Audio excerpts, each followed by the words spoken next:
Welcome back into Clay and Buck. We're doing something new and exciting here on the show. We got an in-studio guest, Clay, here in Miami, Florida. Arynne Wexler joins us now. She is a comedian. She is a political commentator. Like me, she is a refugee from New York City down to Florida, Clay. And she's also going to be our first post-show YouTube extra, meaning that we're going to continue the show on YouTube after the show ends today. So go subscribe on YouTube and check it out. Arynne, welcome. Great to have you here. Thank you. Thank you for having me, Buck. Clay, I wanted to start with RFK Jr. because this was just such a catharsis for so many of us. Certainly Arynne, too, because I know she lived through the craziness of New York City during the lockdowns. We haven't played this yet on the show. Everybody listen to this. Here is RFK Jr. with Dana Bash. She's getting bashed. It's rough. Listen to this.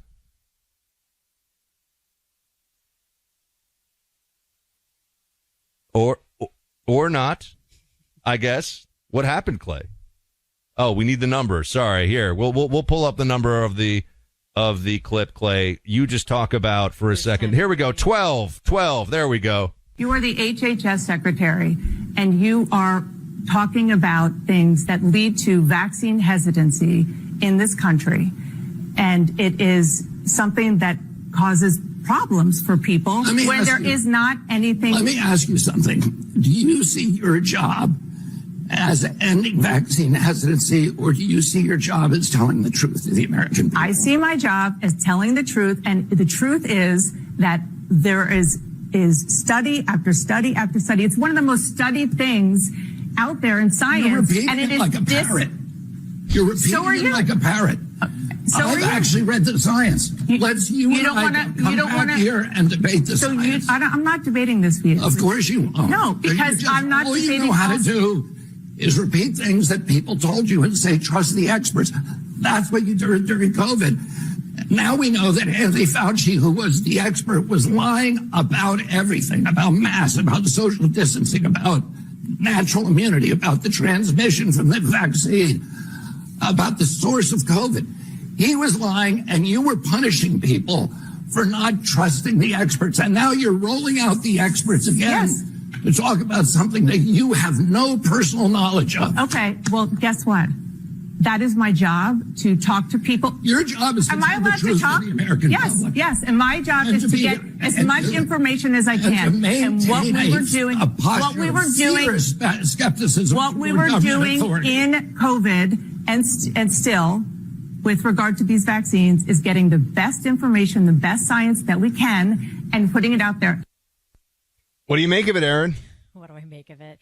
I mean, I love how much they try to memory hole with everything that happened. A big reason why I left New York is because I will never forget and never forgive how people in that city acted to other people. But one of my favorite things that's memory holed is, remember when they thought it would be better for them to say, no, it wasn't a lab leak that we actually funded, that we were kind of aware of. Actually, Chinese people are so disgusting. They eat raw bat soup. And that was less racist than all the other theories they were peddling. We all looked up pangolin. I mean, I think I'm pretty good. Yes. I think I'm pretty good in the animal kingdom. Like, I am pretty, I would do well in trivia. I did not know what a pangolin was until we were told that was where the virus came from. And they were like, some Chinese peasant went to a wet market, and like Chinese people eat raw bats, which is true. But that they pinned it on that. And then they called us racist for everything around BLM, and we could, and Stop Asian Hate stopped because we couldn't talk about who was beating up Asians. That happened from them telling us that people were eating in wet markets in China. So, I mean, I just don't think that America's really had a true reckoning of what happened during COVID. And I'm glad RFK is pushing back, but so what? I don't know. This to me is I do appreciate what RFK said, but it's also inconsequential in the end. I am seeing your clips pop on Instagram Reels in a big way. And every now and then I'll text you and I'll be like, oh my God, this is everywhere. How does the reaction on social media compare as a comedian to the reaction that you get in person?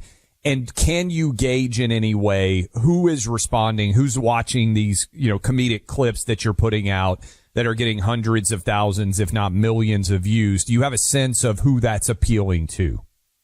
Yes. It's first, the online, the videos are appealing to over half the country. And I think I capture more than half the country because there are reasonable liberals, reasonable people that are center left, just not leftists, who also acknowledge a lot of the truth of my jokes. In person, it's all very friendly. So all the hate that I get, which I don't care about and I ignore it, and a lot of it's bots, but that's contained entirely to the online sphere. And in person, it's just so positive. You wouldn't believe the people who come up to me. I mean, I get Hispanic people in Miami. I had like an Asian taxi driver in New York City. I had an ambiguously gay black guy at Soho House when I was in New York. You know, like you have all kinds of people. And actually that guy at Soho House said to me, I was like, are you right wing? And he said, what are you talking about? And I was like, what are you talking about? What do you mean? Because I think my stuff is inherently right wing, or like because I started and our friendship started because I was doing political commentary on the right. Well, why don't you share the origin story? Actually, we were going to share for the YouTube. Clay, I don't even know if you know this, Arynne. You're now a comedy and online phenomenon. And by the way, she is a common setup with a.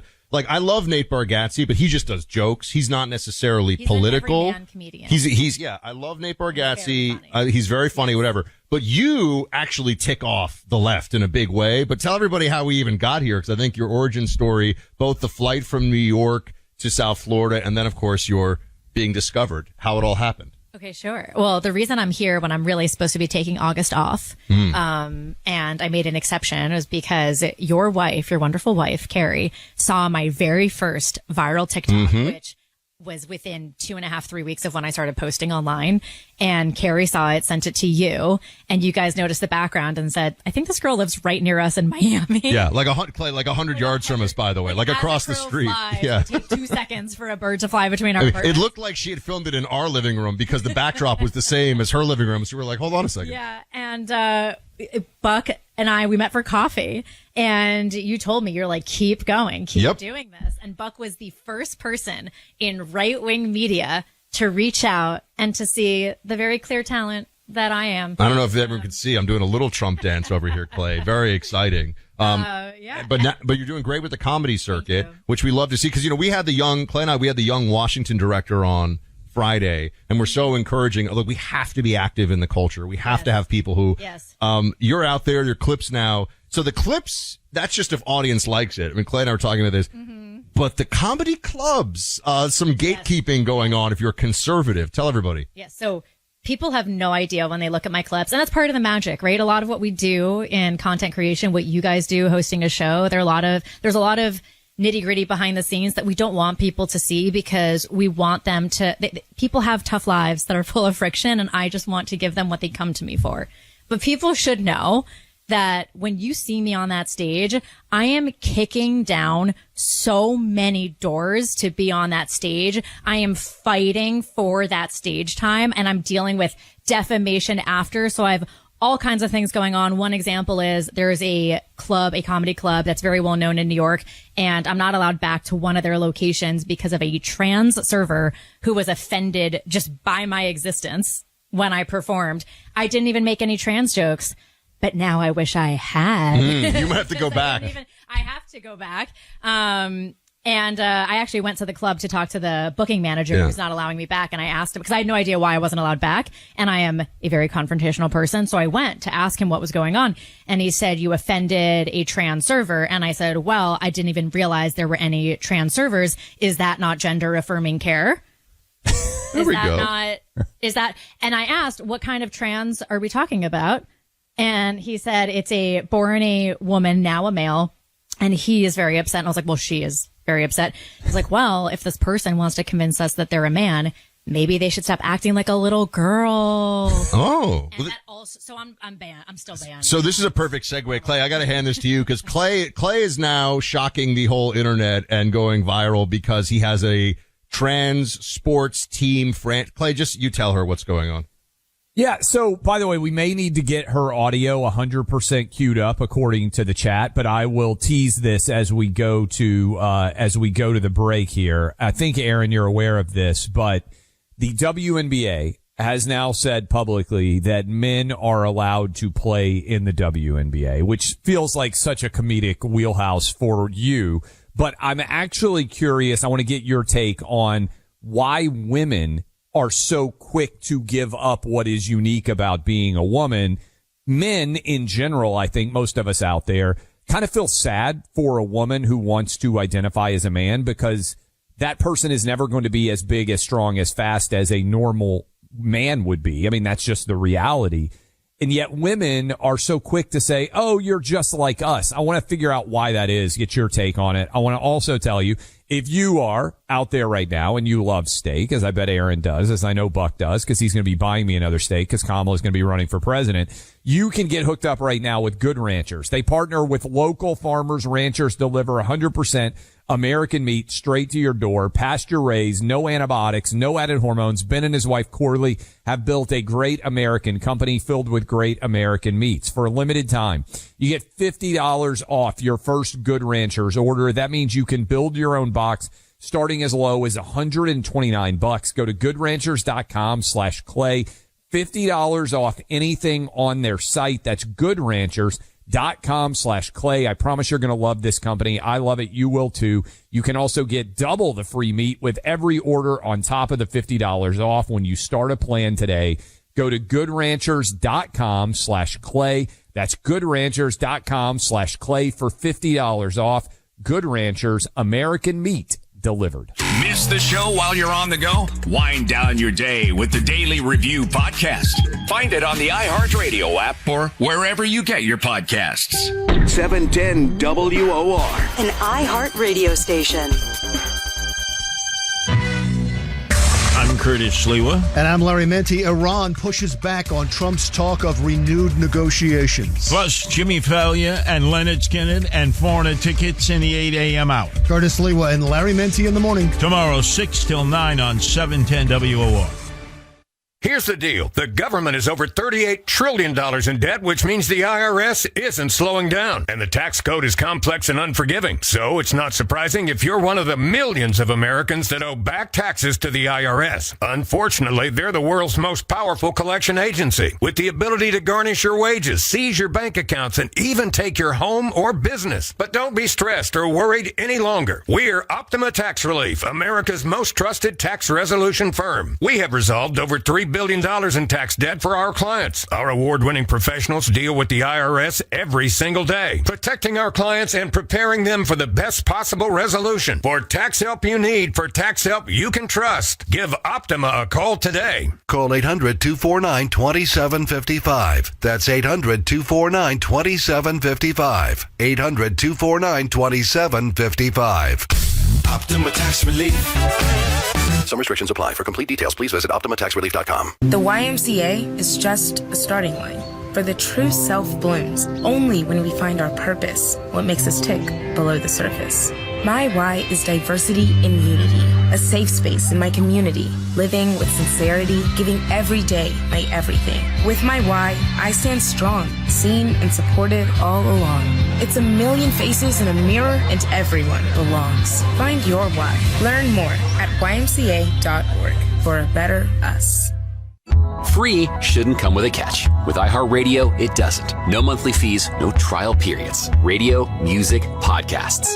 Download the free iHeartRadio app now. Education versus squeeze. Big beneficial differences for you, meeting New York's only. Dr. Lederman's treated 40,000 cancer patients over decades, most happy and healthier. Elsewhere, many pushed with unwanted chemo, immunosurgery, incessant sales calls. Here, Dr. Lederman educates, informs. No pushing, big differences. With Dr. Lederman, 90% learn about their body never discussed elsewhere. With Dr. Lederman, 90% learn options not offered elsewhere. Who benefits?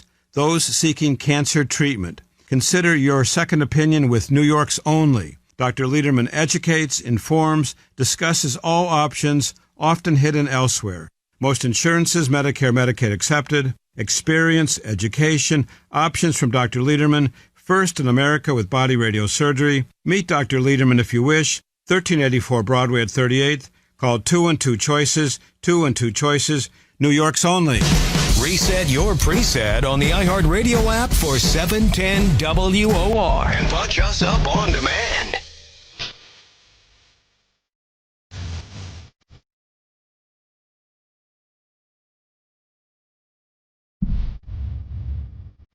Welcome back in, Clay and Buck. By the way, this is going to be really cool.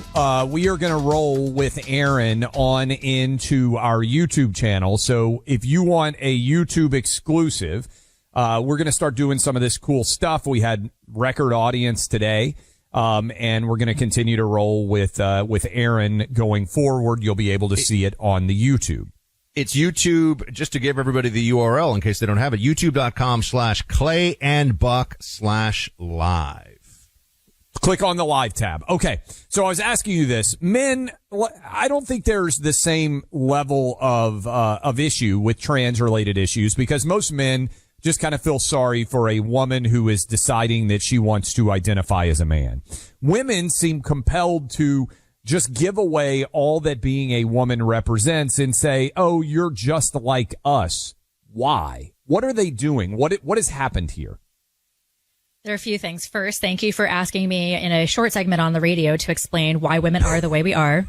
Thank you for that wonderful setup, Clay. I do think some of it is, GAD, SAD, suicidal empathy. Women definitely have more empathy than men, which is good and bad, right? It's good for dealing with children, while men are supposed to hunt and fight wars. And it's bad when it comes to allowing illegals into your country and trannies into your sports. But I mean, we see this in comedy too, right? Like women, they hate themselves a lot of the time. Like a lot of these female comics will go up and talk about how terrible men are and how much better women are. Meanwhile, they're dressed like men and they're trying to talk like men and sound like them. Like I go on stage, I'm like in a skirt.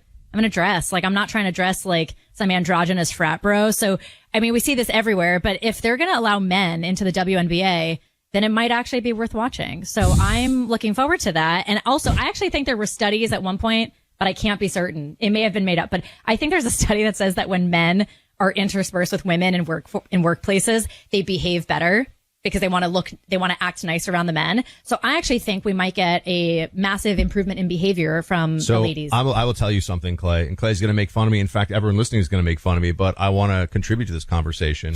And it reminds me of something. I like this game, which is catching on in popularity, called Paddle. Now I have People call it both, just to be clear. In this country, it's more padel, but it was invented by Jews in Mexico. I do know it was invented by a Jewish guy in Mexico City. That's why we could finally play something. Very prominent in Spain, too. But for those who don't know, there's New York City. There are thousands and thousands of these courts now opening across the country. I bring it up because people can get a little too intense on the paddle court. Mm-hmm. But it's always doubles. So if you have a mixed double situation, the guys are always better behaved.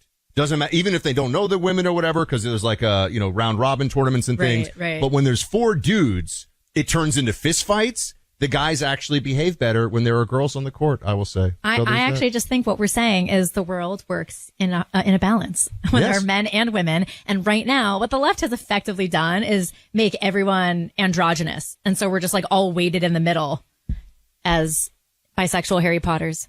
That's basically what people speaking of, no, I want to give a positive. I said I was going to do this, Buck. We can talk about it tomorrow. I'm curious if you have seen this movie yet, Arynne. Spider-Man set an all-time record for movies. It's right up there with the Avengers Endgame. It's phenomenal. I'm just going to be honest. A lot of times we come on here and we say negative things. So the dog is currently attacking Arynne. Just so you know, that's what's going on over here. Keep going, Clay. The movie is really, really good. Arynne, you're in comedy. And again, I would encourage you to go see Spider-Man. It's good. Are we going to emerge from this era? I would say we haven't really had a great comedic film in almost 15 years, right? You go back and you watch the early 2000s. I've got boys, I put them on and they're like, oh my God, you can say that? Like they just lose their mind watching the early 2000s, to say nothing of the 80s and the 90s. How does comedy get back to just being funny? Does it require defeating identity politics? What do you see in the comedic universe? Are you optimistic or pessimistic for where we're headed? I am both optimistic and pessimistic about it, because what I will say is actually I really enjoy performing in blue cities and in blue states. First, because the Republicans there are so deeply repressed. And so I'm like a pressure release valve for them when they come to my shows. But I perform in New York in showcases where you'll have a bunch of comics lined up. People aren't there specifically for me. They're just there for the club and to watch comedy. And I go in there knowing that it's a liberal audience, and I get them laughing. And it's because like they actually want to laugh at a lot of the same things, and they just need to be given the opportunity. And without that preemptive, oh, this is a right-wing comedian. They just see that I'm a comedian and the things that I'm saying are different than what they typically hear. And so there's certainly an appetite for it with more than half the country. But with that said, what we were talking about earlier in the program, it may have been hard to hear me because my audio was a little messed up. But, a lot of the servers and the managers, and it's actually just the infrastructure behind comedy is what's keeping people like me from performing. So I just want to tell everybody, speaking of audio and technology, Clay, we are going to continue this conversation with Arynne on a YouTube stream. So those of you who are listening on a radio station, if you would like, go check us out, youtube.com/Clay and Buck. We're going to talk to Arynne about movies. Do you even have an Odyssey take for us? Probably. We'll talk to her about the Odyssey. Clay will give his I was going to say X-Men, his Spider-Man review. Arynne will tell us about the meanest heckle she's ever received, the best heckle response she's ever given as a comedian. There'll be live questions from those of you who are joining us. You can ask Arynne, keep it clean, guys. You can ask Arynne questions in the live stream, and this will be a fun thing we're going to do for about a half hour after the show today. So, Clay, a great radio program turning into now a little post show on YouTube. Anything else from you? No, keep hanging with us. This is a fun experiment. It may or may not work, but we're cautiously optimistic. Keep rolling. All right. Well, the good news is... Ooh. New record high live stream. New record high live stream today with Arynne. All right. The good news is we got a great radio segment, and a lot of people heard that. So now... Now I can hear you. Wait, you can now hear me? I can. Now I've got you. Okay, let's keep rolling. We're still live. New record high live stream, I'll say, as we are still going here. We appreciate you. This is going to be a fun experiment. Bonus show. Arynne is in the studio there with Buck. We'll eventually cut this and splice it all together so it can stand alone. So, did you go see, Buck just teased as we were finishing off the radio program, have you gone to see The Odyssey, Arynne? And I will give everyone my Spider-Man take, and just a spoiler alert, it may be incredibly effeminate, and Arynne may make fun of me. But did you go see The Odyssey? If not, what is the last great movie you've seen in theater? So I haven't seen The Odyssey because I've been busy and I don't like really cold movie theaters. So I'm kind of a homebody and would want to see it at home. I've heard great things, but I also have friends who are obsessed with Christopher Nolan. So I feel like they'll just love whatever he does. But it does seem like what I heard was that the stuff about Ellen Page was really overhyped on Twitter and that it really was not the focus of the movie. And actually that it was correctly cast as like a weak soldier. So that's what I heard. And like, I don't think we can't get carried away the way the left does. So it's like, that was I don't really know. So I would have to watch it to make a decision, but I loved reading The Odyssey. So I will probably end up watching the movie. The last great movie that I have seen, I don't have an answer to that. I haven't watched a movie in a really long time. I've been really busy on the road. Okay. So you, I believe, are single, right? So I would imagine that also plays in some with your comedic routine. What do you think? We talk some, but we're both guys and we're both married and we got kids. We're obviously not experts on the dating scene. What is it like to be a woman who would vote for Trump and has lived in New York City? And you're also Jewish, so you're dealing with all of those different respective challenges, I would imagine. Can I just tell you something, Clay? I don't want to interrupt you. We have crashed the live stream server with Arynne. So really? We have literally crashed the server. So that's a good problem to have. But continue on with the question about dating. At some point, people will be able to see this, Arynne. But so when you when you are out dating, what is the dating market like? What's it like for someone who I think is unabashedly pro-Trump, also someone who is not hating of Israel and Jewish? What is that experience like? What would you say to guys like me and Buck or people out there who may have sons, grandsons, granddaughters, granddaughters themselves? How is the dating market going? I asked you earlier, optimistic or pessimistic. What should we know about the scene? Okay, well, for myself, I'm generally optimistic, but for the scene, I'm very pessimistic. I think that long list of characteristics is exactly why I'm single right now, because I am this funny mix of things. I also, it's like, again, not to like break what happens, like give too much about behind the scenes, but like my life is very different now. I get recognized everywhere I go. Like it's like I've had maybe one flight in the last year where people like don't know who I am, and as a woman, you have to be really careful. And so at every show, guys come up. We do like VIP tickets. Guys will buy tickets to meet me after for a photo and ask me out. Like people try. It's like there's a lot of activity, but I have to be very selective myself. Now, I don't want I don't want to get you in trouble, and I believe in decorum at all times.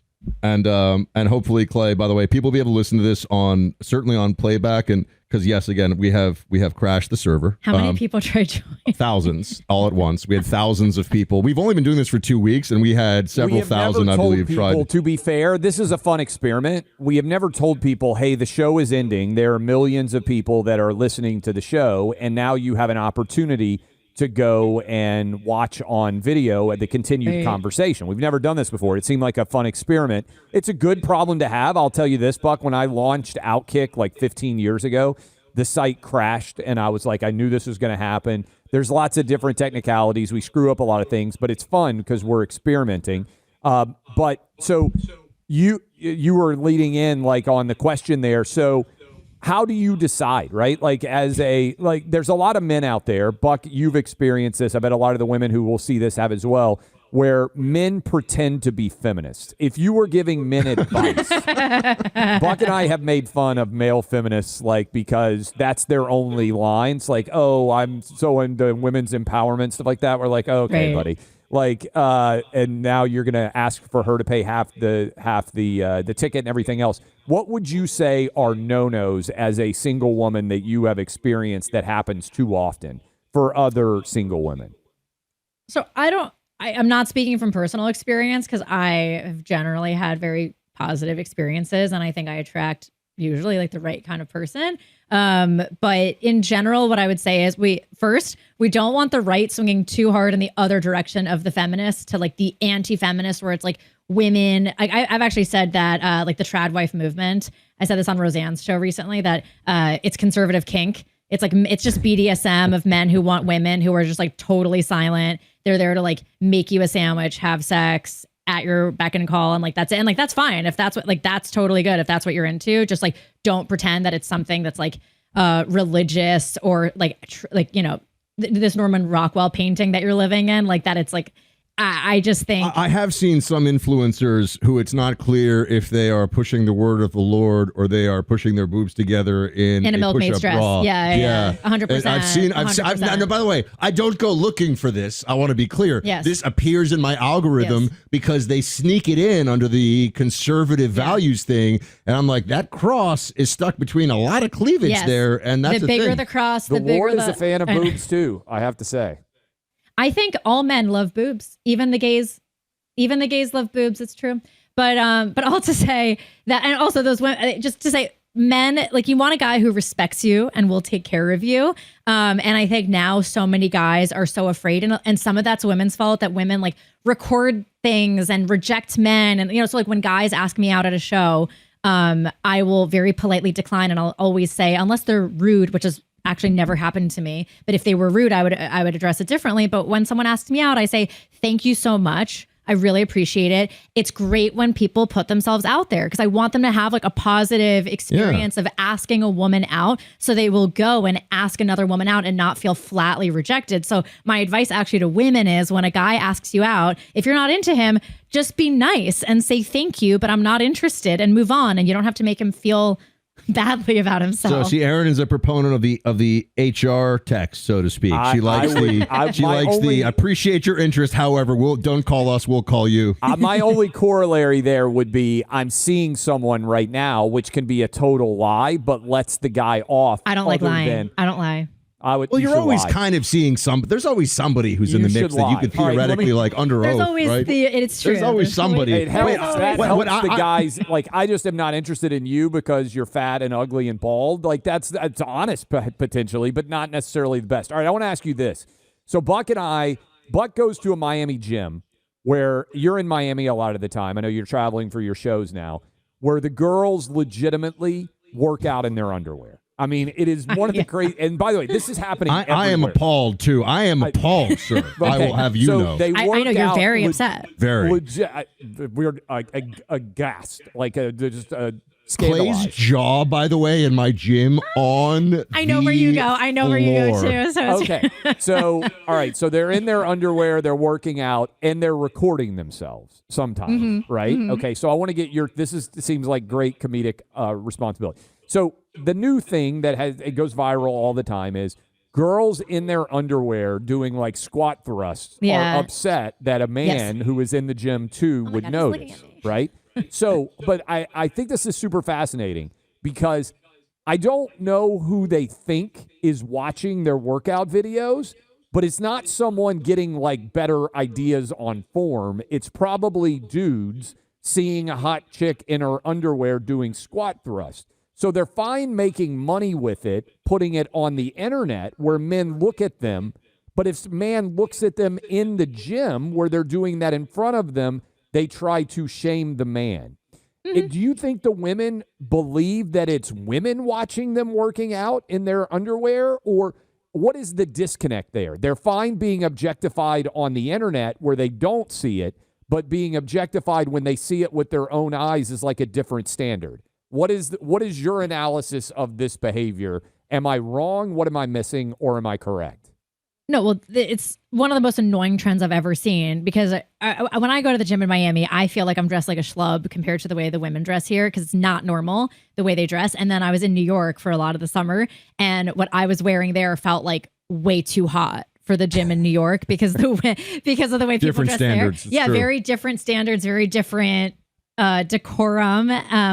I've the mental gymnastics in society today is like the fake outrage. I don't know what's happening. I don't know what's happening in someone's brain, but it's obviously so hypocritical. It's obvious. It's a lie. It's a lie. If you're saying that you're just going to the gym and like, you don't dress like that. When I don't want people looking at me at the gym, I dress down. You know how to dress to not draw attention. And they're wearing spandex that is so far up their butt that you see everything. Here, Clay, there's a thing where they wear actually like a bodysuit, but the bodysuit looks like it is painted, so you can paint it on, so you see. I mean, I avert my eyes I'll tell you, as a married man. I'm like, excuse me, madam. By the way, Buck, I couldn't join your gym, and I thought about joining, and I went and did a trial, and I was staring at the women. I am so straight. I love men. I only date men. I do not look at women. But in Miami, the way they dress, I couldn't help myself. So if I, a heterosexual woman, cannot help myself, how are you supposed to? I think she showed up to the gym in a Subaru, Clay. That's what I think. Yeah, no kidding. What are they thinking, though? Because do they not realize who's actually because if you're recording the video, no, they know, dude. They know. I feel like the ability to even make those clips go viral is crazy to me. Clay, it's all about attention. And I was, again, speaking from the South Florida perspective here, you have to have no tripod rules in these gyms because so many people are setting up tripods of themselves working out. Everybody knows the game. It's a portal for their OnlyFans for the most part. The only time I've recorded myself in the gym was when I did a workout in a burqa to show what life would be like in New York City. And it was the opposite of what we were talking about. I was literally okay. Now this is a perfect time. I want you to tell everybody, share if I don't want to, is it okay to have you burn one joke here? It's all over online already. So like, are you okay to talk about a joke that's already, because I know people don't like to do you don't want to do your act on the show. I'm totally different. I don't do comedy the way other people do comedy, and I am posting things and I have surplus mindset. Okay. I will make more jokes and better jokes. So Clay, Arynne has a joke. It's very controversial, but it's gone very viral, in which she discusses pit bulls and Islam. Mm-hmm. And I would like her to tell everybody about this now. Okay. Well, it's actually something I've said for probably like 15, 20 years. And I was saying it at a lunch. This is how a lot of my jokes for my stand-up sets become jokes, is I just say it and people laugh and then they laugh again. And I'm like, okay, I'll say it. So I was saying to someone, I don't let Theo, my dog, he's a black lab and he's super sweet, but I don't let him play with pits, because the thing is, pit bulls are like Muslims.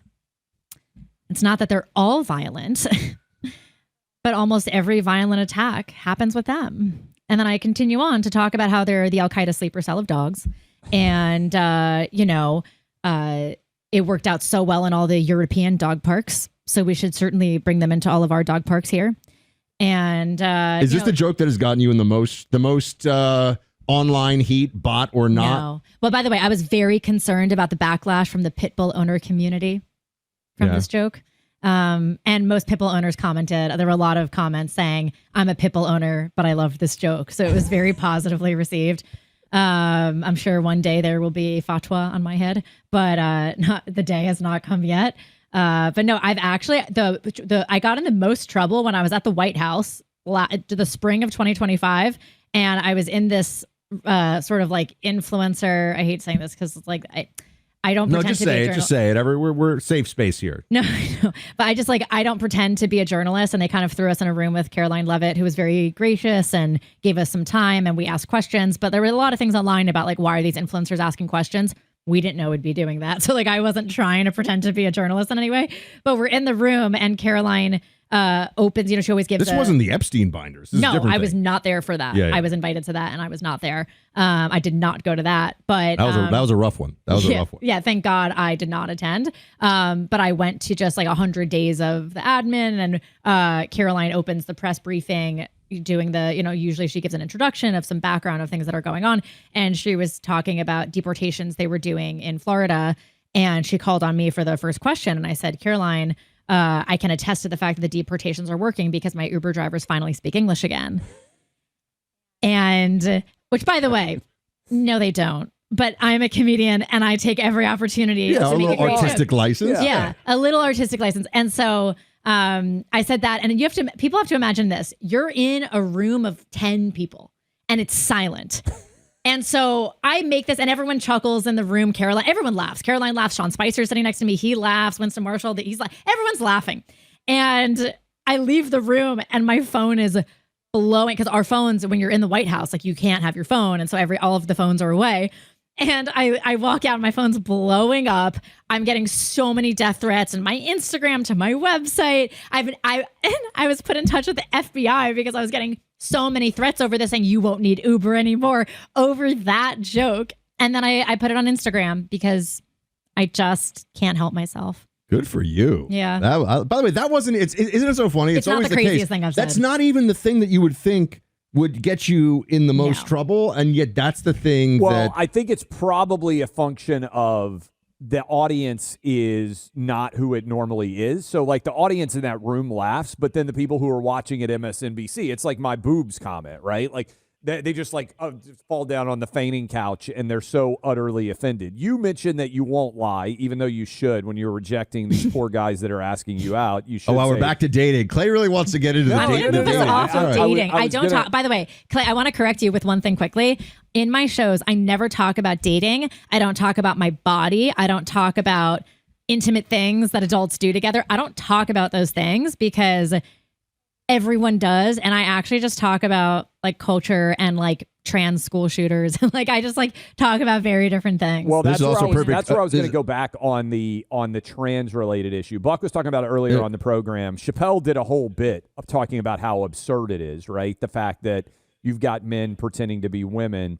Does this ever end? Because I thought maybe after the Supreme Court said, hey, men can't compete in women's sports, I thought maybe after Bud Light essentially got wiped out because they put a dude pretending to be a girl on, the Bud Light cans, and the brand just basically ceased to exist. How do Democrats get off the crazy train? Where do we go from here? Because it feels to me like when you look at the WNBA thing, they're doubling, tripling, quadrupling down on crazy. Do they eventually get off this train, or in 2028, are we still running ads saying, hey, men are going to be competing in girls' sports, and Democrats are still arguing that's a good thing, even though the nation overwhelmingly rejects it?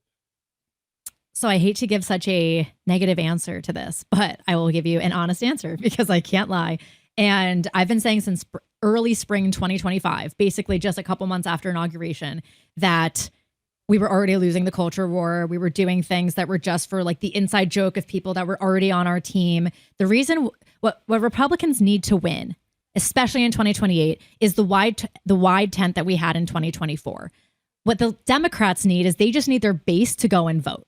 and you could correct me if you disagree, or you could disagree with this, but all Democrats need is they're so good at mobilizing, and they will get people to the polls, and also the path of least resistance in America. They all live together too, by the way. Geographically, they have a huge advantage. Like the polycules just go together to go to the voting booth. There's that, but also major cities. It's a lot easier.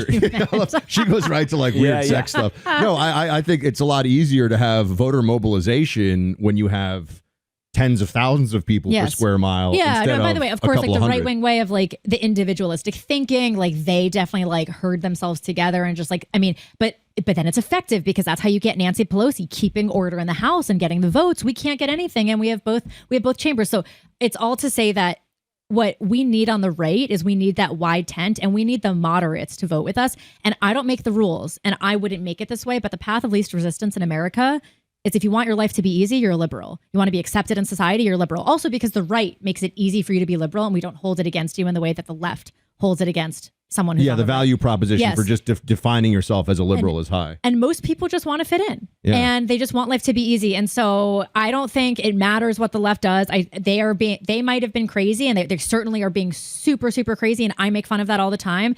But the right has been like, well, hold my beer. We're going to be even crazier, and we're not going to get into this now, but there are parts of our movement that have gotten just as crazy and are the most odious parts of the right that none of us here represent. But it's going to push away all those Maha MILFs that, I don't know if I'm allowed to say that on here, but like all those that's okay. But like the Maha MILFs that voted for Trump, they are liberals. I've been at dinners with them. They voted because they're anti-vax, but they're not right wing. We're not getting those. I'm from New York. I know so many people who voted for Donald Trump for the first time in 2024. There is no way they're going to cast their vote in 2028 for a Republican Party that is moving more and more and more to that right. And so I actually just don't think it matters what the left does. And the fact that a few weeks ago, what was it, like MSNBC and all these stations wouldn't air Trump when he had that speech. Which channels were that? Which one? When Trump spoke a few weeks ago, and they wouldn't air it. It was like all the channels though, and they wouldn't air it. ABC, NBC, by and large. So that was proof to me that we stopped the culture from getting crazier, which is certainly what would have happened under Kamala. Like we stopped ourselves from going into the dark ages, but we didn't make any progress back. And so the Supreme Court might do something. We might make some progress, but we didn't actually gain any. We didn't take ground back, and they're just going to keep going from where they left off. I need you to also explain something to me. We can get back into. I am curious how you handle famous people sliding into the DMs, because I've never really gotten to experience the. It does happen. The famous person DM as a guy, you know what I mean? Mm-hmm. Like, not that I'm famous, but also like blue check or whatever. You know, you gotta be the slider. You gotta be doing the sliding as a guy. As a girl. So Clay, we should put a pin in this. I do want to get. Do we want to get to that now? I have a Jewish question to ask you. I mean, do you want me to tell you about the Jewish question? Oh, let's have a Jesse Waters moment. All right, fine. I have a question as an American Jew I would like to ask of Arynne. But do you want to do the DM slide first? Because I like how do you? I mean, I won't say. I will never say who. I know you won't say who. How do you police or sort that? Is it? Has it ever been successful? One, you don't have to say who or what, but has a famous person DM slide been successful to get to the first date? And are you surprised / a little? Well, I'll just say surprised for now at some of the DM slides that you get now as a person who goes viral and on the right and all this other stuff. Okay, no, I'm not surprised because I'm amazing. So why would I be surprised? Fair. But there we go. What I will say is, I'm never going to name anybody because I don't do that. No, of course. I'm not asking you to. I think that's... But it is funny because, like, you know, an actor I really liked on a TV show I really liked, you know, slid into the DMs. This is what I mean. Like, there's this stuff. This that's stuff just funny because, like, I was even watching that show on a flight recently, and I'm like, that's funny, you know. But I was not interested, and I didn't reply. I never opened the chat. I once saw the DMs shown to me by a prominent female on the right who was well known. And because I just asked, and she didn't really let me get into it, but she just sort of showed me, and I just did a quick, like, you know, scan of and wow, a lot of athletes. I was like, hey, guys, well, they have lots of time, and it does not surprise me that athletes are just throwing out game in every direction at all times. Yeah. So you're being very, she doesn't She would rather I would describe that offend answer as coy. 2 billion Muslims than offend the guy sliding into her DMs. So because that's what I think men, first of all, not everything should be public, and there's privacy that should be protected. Like, oh, I don't know, your dead friend's tweets. Maybe you should. I know where your she's going text now. messages. Maybe your dead friend's text messages shouldn't be revealed to the world. You know. So some of us have class and decency.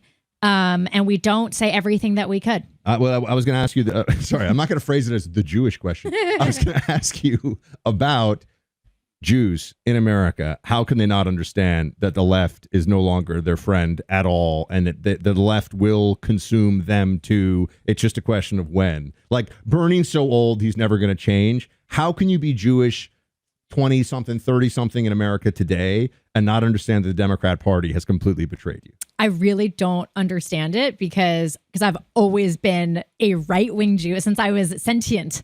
I was right-wing and I could see it very clearly. I don't understand the October 7th Jews, where it took October 7th for them to realize how people felt about us, what Muslims were willing to do. Like, I didn't need that. I knew that could happen, right? So like I always say, I fell asleep in the same world on October 6th that I woke up in on October 8th. Nothing but for a lot of Jews, the world tilted onto a new axis. So I don't know. We're the dumbest smart people on earth. But are you ever at Seder and you're like, Avi, Shlomo? You think I'm going to a Seder with people like that? By the way, I get warnings all the time. I'll go to a friend's house, and it's actually funny. When I was in the Hamptons last summer at the supposed cabal to kill Charlie that Candace talked about, but I went to see some friends in the Hamptons before that meeting, and I was going to a friend's house, and he messaged me before and he said, by the way, my mother is a Democrat. Like, I get warnings like that, like basically like, please don't pick a fight. And by the way, I don't. Like, I'm a gracious guest, but if someone's going to bring something up, well, then I'll take the verbal. Yeah, I tell people the last thing I want to talk about on my off time is the stuff that I've talked about for 3 hours on radio for the most part. So, Clay, sorry, I'm sitting here with her, so it's easy for me to hop in. What did you want to say? I was just going to say, I'm curious if you buy into. So, I want to get your take on the Fauci testimony, but Buck and I talked about you could start to see the edifice of COVID collapsing. Actually, not with all the data that you and me and Buck had all seen and were talking about. It felt like it was humor where suddenly you could challenge it, where Saturday Night Live started making fun of all of the restrictions. And then there was a moment where Jon Stewart went on Stephen Colbert's show, which I'm sure you remember, and basically said, hey, this thing came out of the Chinese lab. You made the joke that it's actually way more racist to claim that, and I think that's right, that Chinese people just eat everything and that's how COVID happened, not that a biotech lab failure led to a virus. What did you think of Fauci's testimony? Where do we go from here? And is humor one of the best ways to attack just utterly ridiculous things from your perspective? Does it cut through? Well, Fauci's testimony was disgusting. It was a disgrace. Like, people died alone because of that man. He has so much blood on his hands. But at the end of the day, as friends and I were discussing recently, revenge is of the Lord.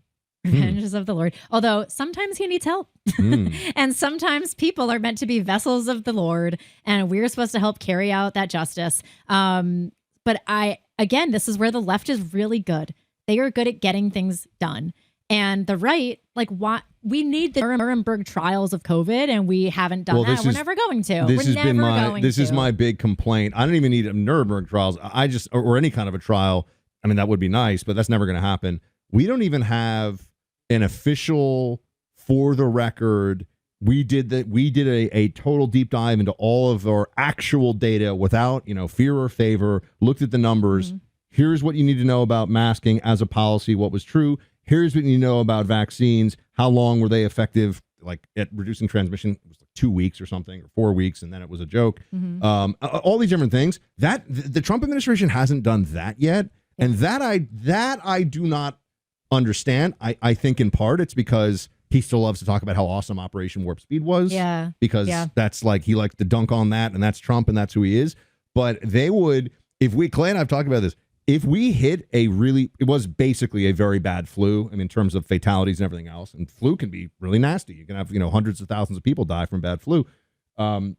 I think if we had a really bad flu in a Democrat administration, you would see the return of a lot of, not all of, but a lot of the mitigation measures. 100%. No, we have basically nothing in place to stop that from happening once again. And we have seen how people fall in line. And I think now we're in like a real, and I'll bring this back to humor, but we're in a real cultural malaise. And I hate to say malaise because the last time that word was widely used, it wasn't used that successfully. But we're in a real malaise in this country. And I think a lot of people, and like this is being pushed by all kinds of people on both sides of the aisle, they want you to feel like a loser. They want you to sit in your mom's basement and not be productive and to be angry about everything and to feel like nothing is in your control, and plenty of things are infrastructural problems or societal problems. But it's there's like left wing and right wing like loser mindset. And those are the people that are very easy to control when it comes to, hey, like we're the government, we're going to give you all kinds of rules for you to live by. Who did you think was the worst during COVID? Because to this day, for me,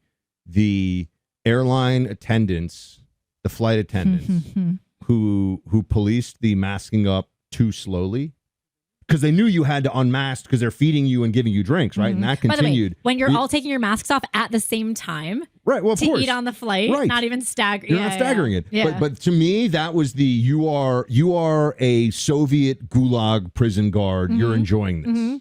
Oh, I know exactly who. I almost got evicted from my building in New York City because the city announced they were lifting the mask mandates, but my building didn't lift it. Wow. And they said, we will be lifting this, it was like a Tuesday, the city announced it. And they said, we're going to lift this on Friday because they needed to like emotionally prepare for taking the masks off or something. Like, you don't have to do anything. You could just send an email to the building that says, you can take your masks off now. Like the city says you don't have to do it. And so I took my mask off and I was maskless in the hot laundry room of the basement. We all, those New York City buildings, it's like boiling down there. I was by myself and I took my mask off because I was sweating, moving my clothing to the dryer.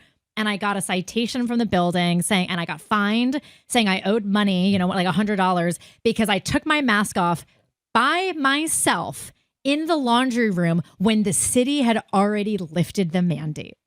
Yeah, that sounds about right. Like Clay was going to like country music concerts and like having a great time during COVID. We didn't do COVID here. My gym opened Clay, back there was up this thing called May. COVID, and it was he likes. Yeah. No, you guys I've said this before, but I went into Buck's into his apartment, and I just walked in the room, and I was like, because he didn't have openable windows.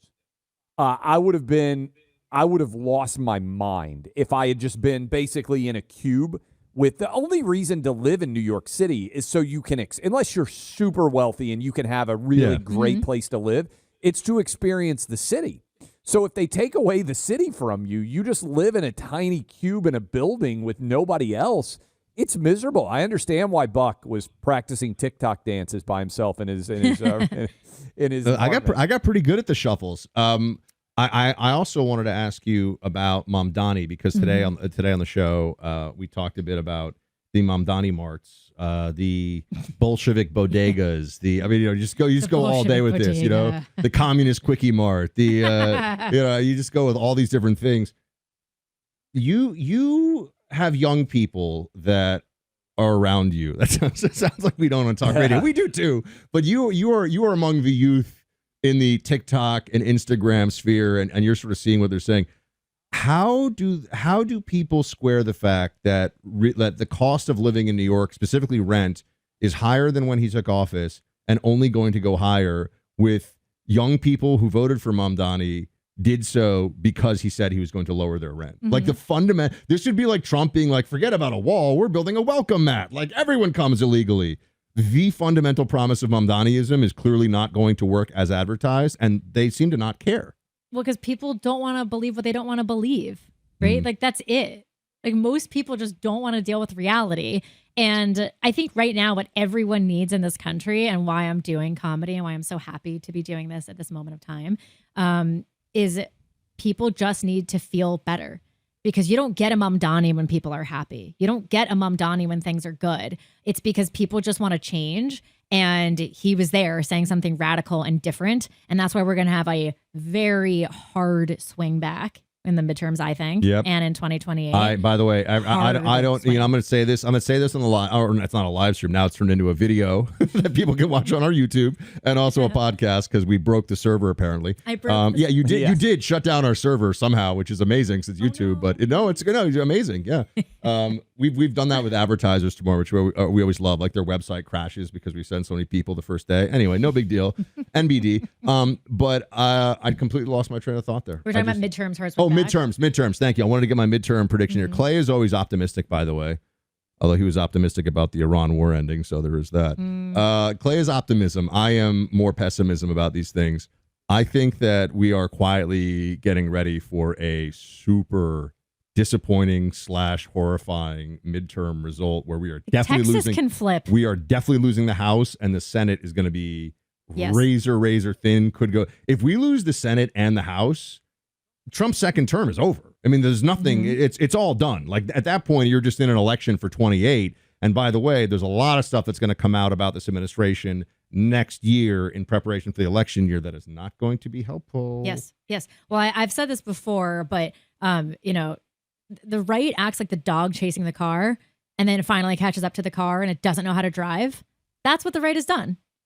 Yeah. Like, I don't want to see us lose the midterms. I want the right in power, but do we deserve to win with what we've been doing the last 2 Clay, years? what do you think? Give us some optimism. Look, I think that there is some optimism. We'll see tomorrow because Michigan's picking their Senate candidate, for instance, and I think it's going to be Abdul El Sayed, and I think Mike Rogers has a chance By the way, to win. Aaron celebrates Abdul's whole catalog. Yeah, entire catalog. What I would say in general is I think that the left may overreach. It sounds like they're going to nominate this Francesca Hong, crazy chick, as governor of Wisconsin. That stuff might play in New York City or L.A. where you've got a huge, overwhelming left-wing bent. I'm not sure it plays in the purple states, and so that's the reason I'm cautiously optimistic. I have zero faith in Tallarico having any chance in Texas. So I think it's going to end up like 51 or 52 for the Republicans. And then I do think redistricting means that even if Democrats have a good House run, which they may, they're only going to end up 4 or 5 in the lead. So that's kind of my take. I got one question, then I got to hop off because I got to do Will Cain show coming up. Question for you, and I would encourage everybody. I want to see. I've texted you this. You need to come to Nashville. I want to come see the comedy show. So I think there would be a good audience we could have there. And certainly if I'm in South Florida when you're doing one, I want to go with Buck. You and I were commenting some on social media. Buck's good buddy, Brooke Baldwin, now has a Substack where she is talking about all the men she's sleeping with. And she's in there, she's posted a picture of herself in a bra, basically, is like I think I said she's a perimenopausal, call her daddy. Wow. I mean, Clay. So, Clay. I mean, that's roughly accurate, I think. I mean, she's not 20. And so when you look at this, she was arguing, Clay Travis, so offensive. How much of all of this is just made up posturing BS versus the way people actually talk in real life? And I've been optimistic for a while that social media changes your public and your private and makes it, you have to be honest, like you have to be what you are. But it seems to me there's lots of people still making a huge amount of money being very different in private than they are in public and vice versa. Are you optimistic that distance is going to clean up? Like, how would you assess? Well, I just think society needs to stop rewarding that. The reason she does that online is because people are clicking into it and people have TikTok brain. Did I see that HBO is doing something where you could be able to see the top clips, like the top moments of a movie and not just the movie itself, because people can't sit through an hour and a half movie anymore. Like, that's where we are. So that's why people are doing this. I think a lot of people, the opportunity you don't have on the internet that you do in person is you could really push someone. So a woman like that, if you're in person with her and you're sitting across from her at a dinner, you could actually make her justify what she's saying, and then she might concede. But online, she doesn't have to do that. So, and is she the one that gave you a hard time for saying boobs? Oh, yeah. I just want to say, as someone with some authority on this topic, Clay could say boobs whenever he wants. There you go. Thank you. One last official thing. endorsement. I appreciate that endorsement. One last thing, Spider-Man. I said I was going to give a review. Here's 30 seconds on Spider-Man. It's really good. I took my 11-year-old. He absolutely loved it. The kids went, the Travis boys. Here's what I would say surprised me. And this, you can call me a pussy after I'm gone, Aaron. I actually care about this relationship in the new Spider-Man movie, whether they're going to get back together again in the movie. I finished, and I didn't expect to have a emotional relationship reaction to a superhero movie, which is why I think it's delivering, because much like a romantic comedy, the guys and everybody can go laugh, but there's a romantic like core to it that makes men and women both, generally speaking, respond favorably.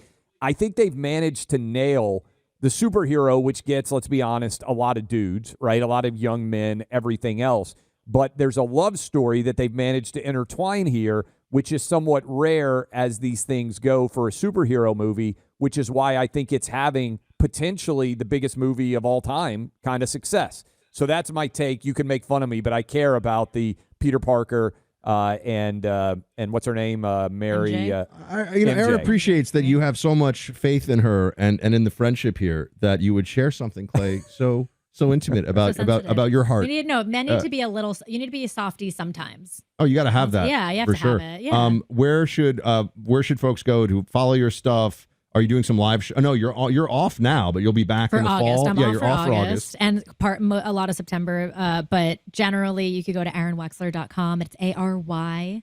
Your parents wanted to make that hard, huh? I know what this is like. With Clay and I both have middle name as first name, but no one knows that until They make this stuff hard. Stuff. That's like some waspy stuff. Yeah. Your great line is that you have a black woman spelling of a. I do have a black girl spelling, so I could say whatever I want. But yeah, people could find me at Arynne Wexler on Instagram. If you go to my website, though, I have show updates and you could sign up with your city. So when I announce a place like Nashville, which by the way, it's just hard. And Clay, we will talk offline because so many venues get booked up so far in advance and people don't know this, but I haven't been doing comedy all that long. So in the time I've been doing comedy, other people already had those venues booked out, a year and a half in advance. And so I'm trying to play catch up and get some spots. If you could open for any comedian in America right now, who would it be? Well, I already opened for Ben Bankus, which was very fun, and I had a great time. Wow. But if I could open for anyone, Anyone. Just throw out a name, because we'll tag them. If I could open for anybody, I really don't know the answer. You gotta have a place. She has to have an answer for I'll give I'm you not a couple. favorites. I would want to open for the ones who would have the biggest possible crowd. Now, we mentioned Nate Bargatze. I don't think you could do Nate. I think that would be a bit much, but I'm like the opposite of what he does. Adam Sandler and Ricky Gervais would be like two. They have those huge would be audiences. Fun. Yeah, because I was thinking like Jimmy Carr. I really like Jimmy Carr's clips. I think he's really nice and it's very thoughtful. And he is because people see him as middle of the road or not political, he could say things that when you listen to the advice he's giving, it sounds right. Do you ever see Godfrey anywhere? Now I'm just fanboy stuff over there. You ever Godfrey the comedian? Do you know who he is? No. You don't know Godfrey? Oh, wow. By the way, I actually have a very limited, I don't think people understand. I'm not a student of comedy. I don't really watch comedy. I just do it. I'm actually just creating comedy. And who's the super famous guy with beautiful dogs? The dogs, did the Trump thing that went ultra Shane viral. Gillis. Shane Gillis. Oh. Yeah, he's super funny. Like something like that would be. Yeah, that would be fun. All right. I really don't think about opening for people. I think about having your own show. No, of course, but opening show. for Adam Sandler and Ricky Gervais is that would be. I opened for Rob Schneider recently, who opens for Adam Sandler. So by the laws of transitivity, there we go. I have. Go follow Arynne Wexler, everybody. More fantastic stuff coming. Clay, go have fun on Fox. Aaron, thank you. This is our first ever post-show YouTube. We got to come up with a cool name for this. It'll never be as good. Which I would have if I had set odds, I would have been. I know I tend to be pretty optimistic. Everything that we do that requires new tech twist, I presume will be a total disaster. But so in that sense, we're consistent. Thank you for having me. All right, thanks everybody. Good stuff, Aaron. Keep up the good work. I'm going to get you hooked up here in Nashville because we're going to do something. You. I'll get it taken care of. All right. Yeah. See y'all.